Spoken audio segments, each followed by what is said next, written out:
Assalamualaikum warahmatullahi wabarakatuh. Apa kabar anak-anak? Semoga semuanya sehat selalu ya.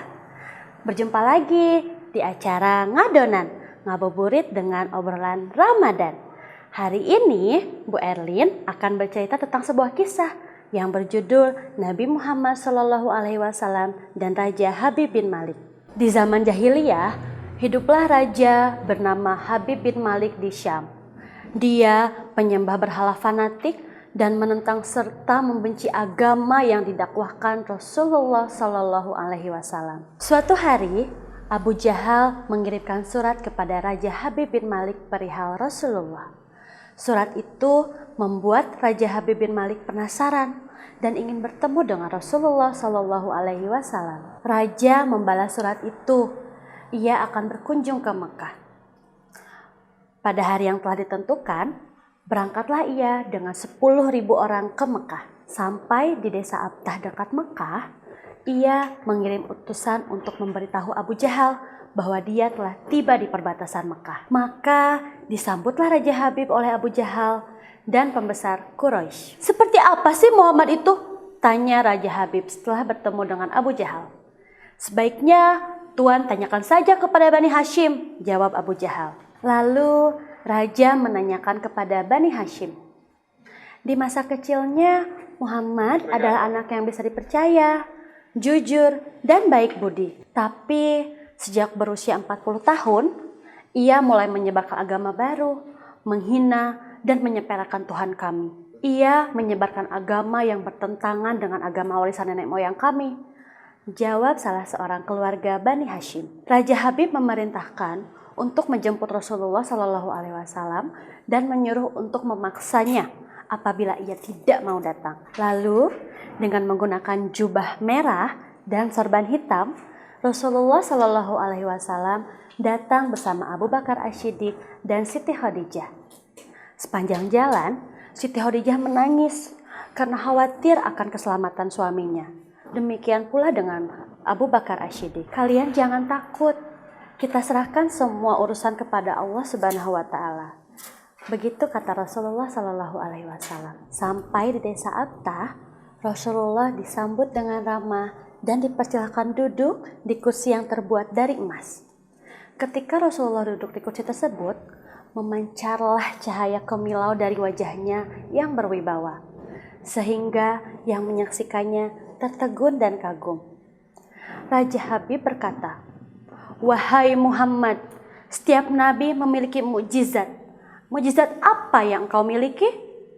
Dengan tenang, Rasulullah SAW balik bertanya, "Mukjizat apa yang Tuhan kehendaki?" Raja Habib bin Malik menjawab, "Aku menghendaki matahari yang tengah bersinar engkau tenggelamkan. Kemudian munculkanlah bulan. Lalu turunkanlah bulan ke tanganmu. Belah menjadi 2 bagian dan masukkan masing-masing ke lengan bajumu sebelah kiri dan kanan. Kemudian keluarkan lagi dan satukan lagi. Lalu suruhlah bulan mengakui engkau adalah Rasul.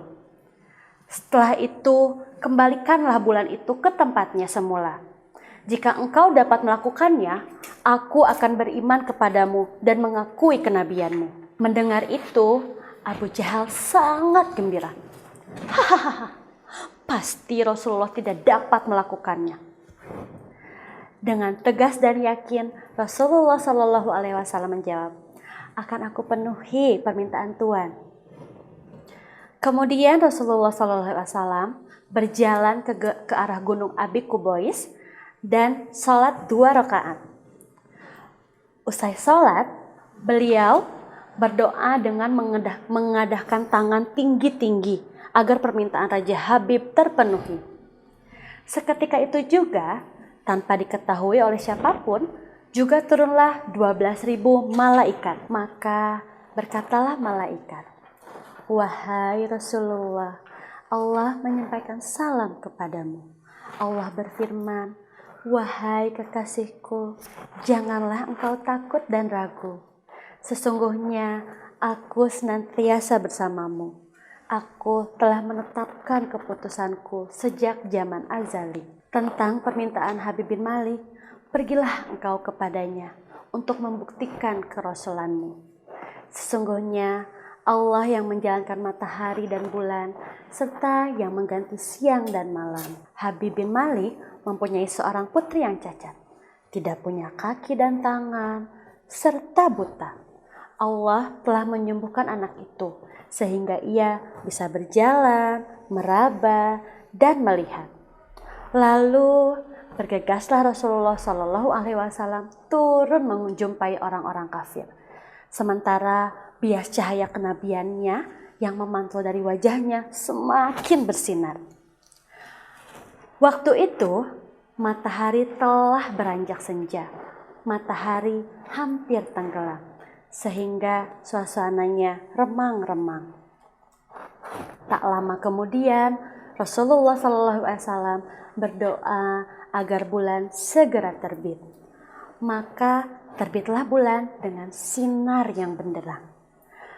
Lalu dengan 2 jari Rasulullah SAW mengisyaratkan agar bulan itu turun kepadanya.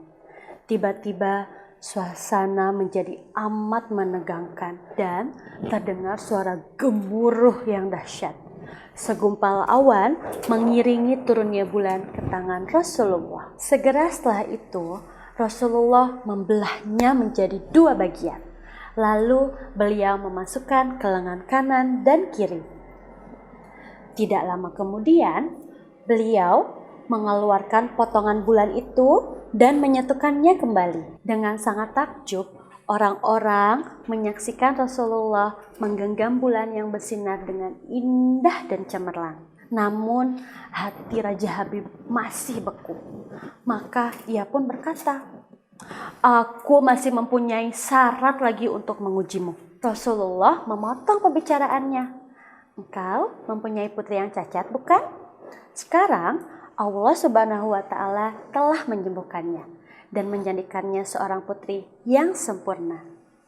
Raja Habib pun terkejut karena tidak ada siapapun yang tahu penyakit anaknya itu, yaitu lumpuh dan matanya buta, kecuali orang-orang istana dan mereka yang dekat dengannya saja. Mendengar itu, betapa gembiranya Raja Habib. Spontan ia pun berdiri dan berseru, "Hai penduduk Mekah, kalian yang telah beriman jangan kembali kafir, karena tidak ada lagi yang perlu diragukan. Ketahuilah, sesungguhnya aku bersaksi tiada Tuhan selain Allah dan tiada sekutu baginya. Dan aku bersaksi sesungguhnya Muhammad adalah utusan dan hambanya." Melihat semua itu, Abu Jahal jengkel dan marah. Dengan emosi berkata kepada Raja Habib, "Wahai Raja Habib, engkau beriman kepada tukang sihir ini hanya karena menyaksikan kehebatan sihirnya?" Namun Raja Habib tidak menghiraukannya dan berkemas untuk pulang. Sampailah Raja Habib di pintu gerbang istana. Putrinya yang sudah sempurna menyambutnya sambil mengucapkan 2 kalimat syahadat. Tentu saja Raja Habib sangat terkejut. "Wahai putriku, dari mana kamu mengetahui ucapan itu? Siapa yang mengajarimu?" Putrinya menjawab, "Aku bermimpi datangi seorang lelaki tampan rupawan yang memberitahu ayah telah memeluk Islam. Dia juga berkata, jika aku menjadi muslimah, anggota tubuhku akan lengkap. Tentu saja aku mau. Kemudian aku mengucapkan 2 kalimat syahadat." Nah, anak-anak, di dalam Al-Quran surat Yasin terdapat ayat yang berbunyi, "Kun fayakun." Apabila Allah berkehendak, jadilah, maka jadilah. Kun fayakun merupakan sebuah tanda bahwa Allah merupakan Tuhan yang Maha Kuasa. Allah bisa melakukan apapun. Bahkan Allah Subhanahu wa Ta'ala bisa melakukan sebuah mukjizat yang mustahil sekalipun. Seperti cerita Nabi Muhammad SAW dan Raja Habib bin Malik. Demikianlah Alkisah yang sudah Bu Erin sampaikan. Terima kasih ya anak-anak. Wassalamualaikum warahmatullahi wabarakatuh. Dadah.